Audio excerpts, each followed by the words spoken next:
ये जैसी आपके सामने जिस मॉडल के लोग मिलते हैं ना, वो प्रभाव पड़ता है।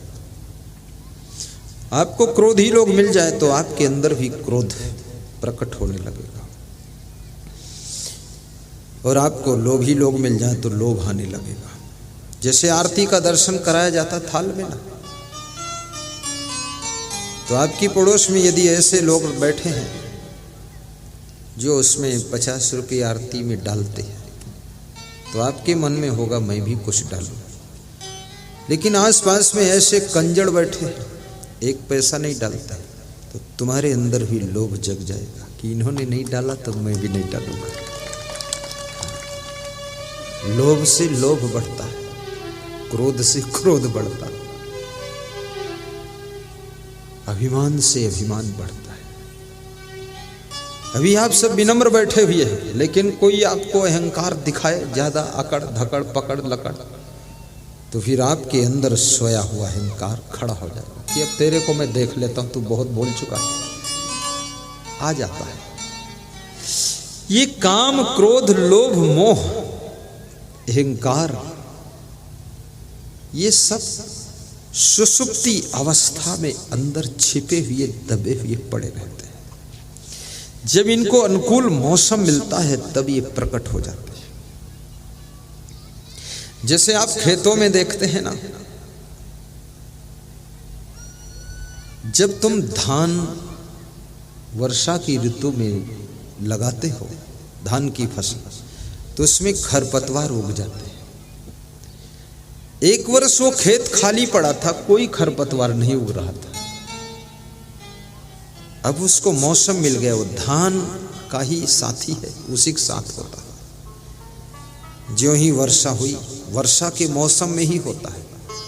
तुमने बोया धान, उगा खरपतवार, घास, जिसको वन कहते हैं, वन उग गया। यहाँ इस भाषा में वन बोलते हैं। अब तुम वन देख करके चिंता हो जाती है कि वन रहेगा कि फसल रहेगी। एक एक वन को नोच नोच कर फेंकते हो।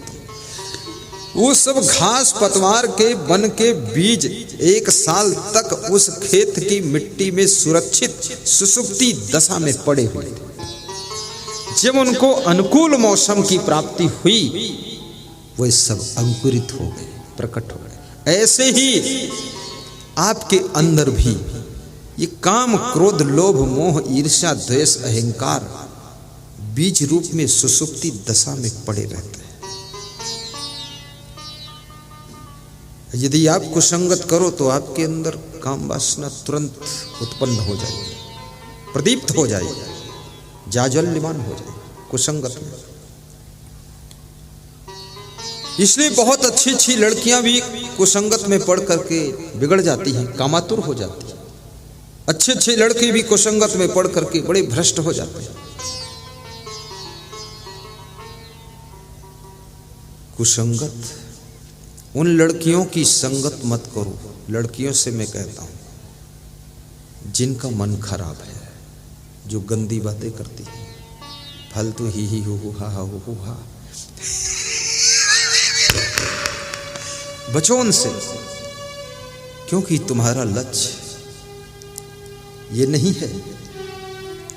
हे बेटों, तुम्हारा लक्ष्य भी ये नहीं है, ये सब खुराफात है। अपने जीवन का सही निर्माण करो। पुलिस अफसर बनो, कलेक्टर बनो, एसपी बनो,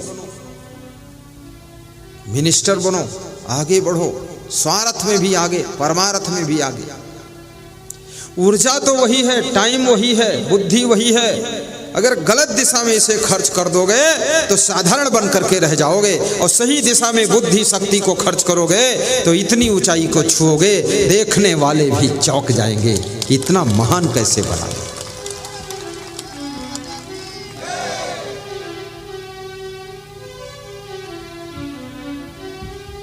बहुत अच्छा लग रहा है। क्यों अच्छा लग रहा है? अच्छा लग रहा है इसलिए अच्छा लग रहा है। और क्यों अच्छा लग रहा है? शायद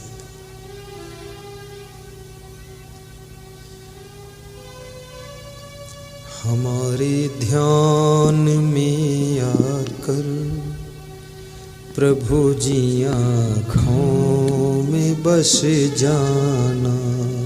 एक लक्ष्य को पालो, तुरंत दूसरे लक्ष्य का निर्माण करो।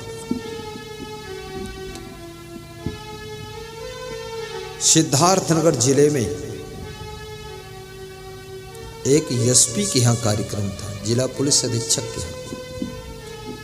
तो वे सुबह दौड़ लगा रहे थे। तो मैंने कहा, अब तुम एसपी बन गए, जिला पुलिस अधीक्षक हो गए, अब क्यों दौड़ रहे हो? बोले, मुझे प्रधानमंत्री के पास में सिलेक्ट होना है, इसलिए मैं दौड़ लगा रहा हूँ। तो मैंने कहा, पहले क्या लक्ष्य था? बोले, पहले तो एसपी बनने का ही लक्ष्य था, वो हो गया, अब बड़ा लक्ष्य है, केंद्र में जाना है, प्रधानमंत्री के पास सिलेक्शन कराना है। लक्ष्य को बढ़ाते भी रहो, लक्ष्य विहीन कभी मत रहो। आप एक छोटी सी नौकरी पाकर अगर बैठ गए तो वहीं अटक जाओगे। मैं लक्ष्य को निरंतर बढ़ाता रहता हूं अपने जीवन में। जब शुरुआत किया हूं तो मेरा लक्ष्य था, एक गाड़ी हो जाए हमारे पास चलने के लिए तो ठीक है। एक हो गई तो उसमें साधु ज़्यादा भर गए, भीड़ ज़्यादा हो गई। हमने कहा 2 हो जाए तो ठीक, तो 2 हो गई। फिर मैंने कहा पंडाल भी हो जाए ठीक है, तो पंडाल भी हो गया। फिर मैंने कहा पंडाल रखने का ट्रक हो जाए तो ठीक, ट्रक हो गया। हमने कहा दूसरा ट्रक हो जाए तो ठीक, वो भी हो गया। फिर मैंने लक्ष्य बनाया माइक हो जाए तो माइक हो गया। फिर माइक रखने के लिए ट्रक हो जाए, वो भी हो गया। फिर मैंने लक्ष्य बनाया, अरे फर्स्ट क्लास गाड़ी हो जाए तो फर्स्ट क्लास हो गई। अब लक्ष्य बनाया हूँ कि हेलीकॉप्टर भी हो जाए। क्या बात है!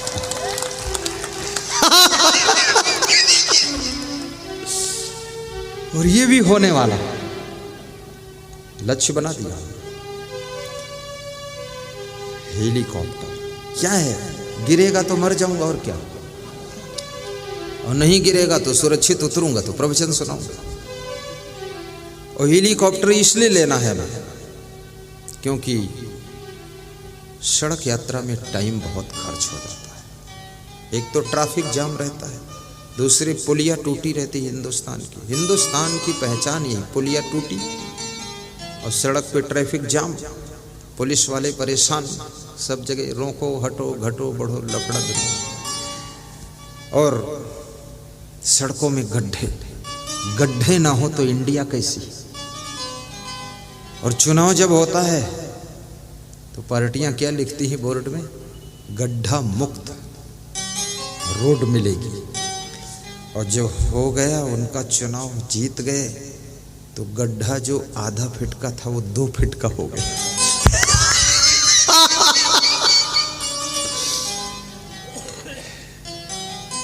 फिर बहुत मुश्किल आ गया,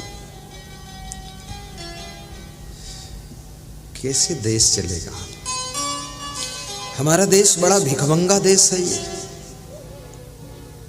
ये भारत देश में कुछ है नहीं, बिल्कुल दम नहीं। यहाँ तो जनता को खाने के लिए चावल भी सरकार देती है, नमक भी देती है।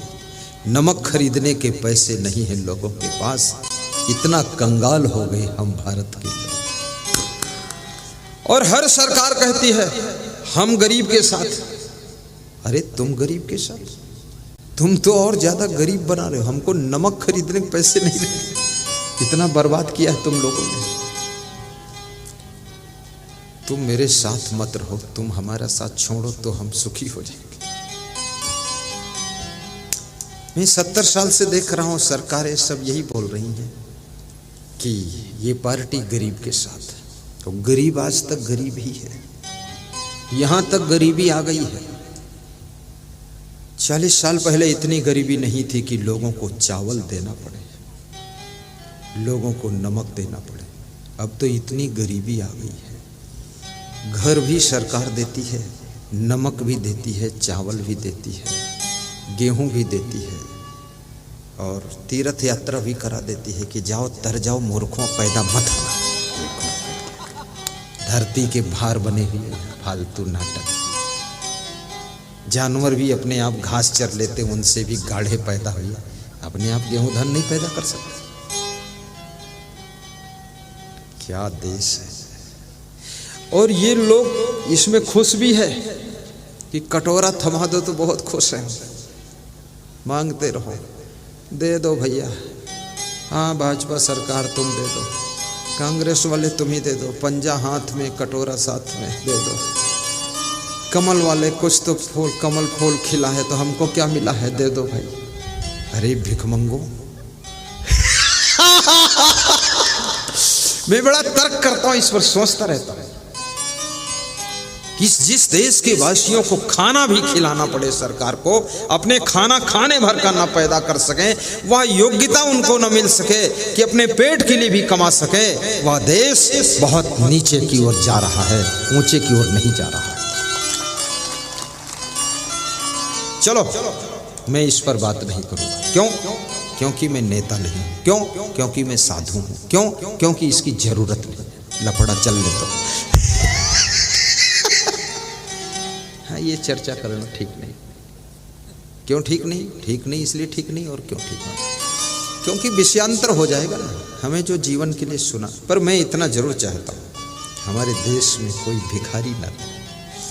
अभी किसी सिटी में गाड़ी हम रोकते हैं, चौराहे पर जाम लगी, रुकी जाती है। लखनऊ में मैं देखता हूँ, उत्तर प्रदेश लखनऊ बड़ी राजधानी, लखनऊ सबसे बड़ा प्रदेश है। ज्यों ही गाड़ी खड़ी होती 10-50 भिखमंगे आ जाते हैं, वो मेरी गाड़ी का शीशा पीटते हैं, खोल दो खोलो शीशा। तो मैं खोल देता हूँ, बाकी लोग तो खोलते नहीं, मैं देखता रहता हूँ, खोल देता हूँ। क्या बात है, लाओ इनको केला दे दो, लाओ पेड़ा दे दो, कुछ मीठा रखा, लाओ दे देते हो, हाँ पैसा दे दो।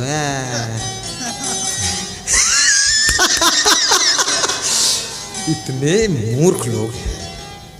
अब ये बात अगर कोई विदेशी आदमी आया हमारे देश को विजिट करने के लिए, देखने के लिए, उसकी गाड़ी अगर हमारे देश के भिखमंगे पीटेंगे और जब वो शीशा खोलेगा पैसा है, क्या इज्जत रहेगी हिंदुस्तान की?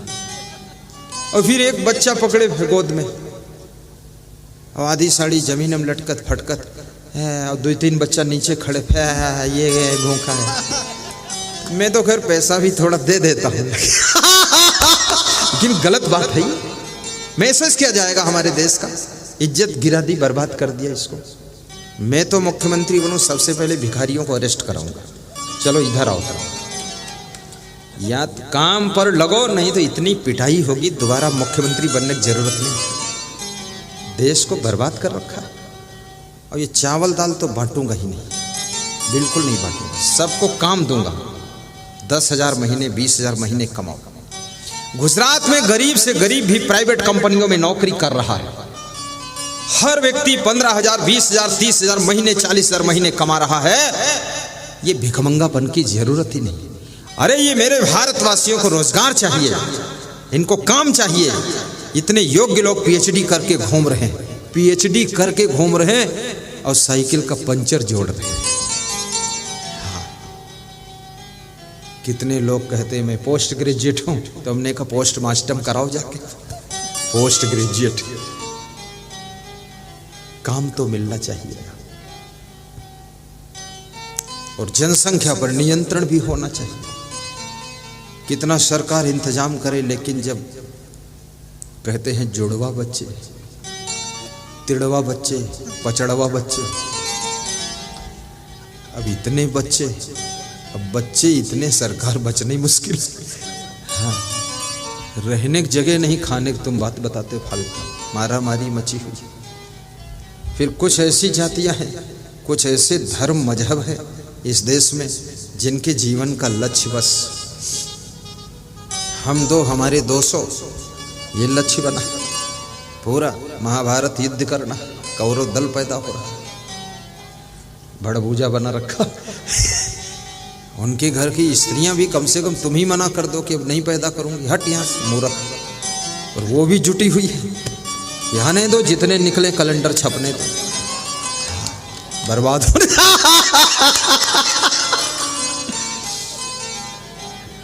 क्या नरक बना रखा। जनसंख्या पर नियंत्रण भी होना चाहिए साहिब।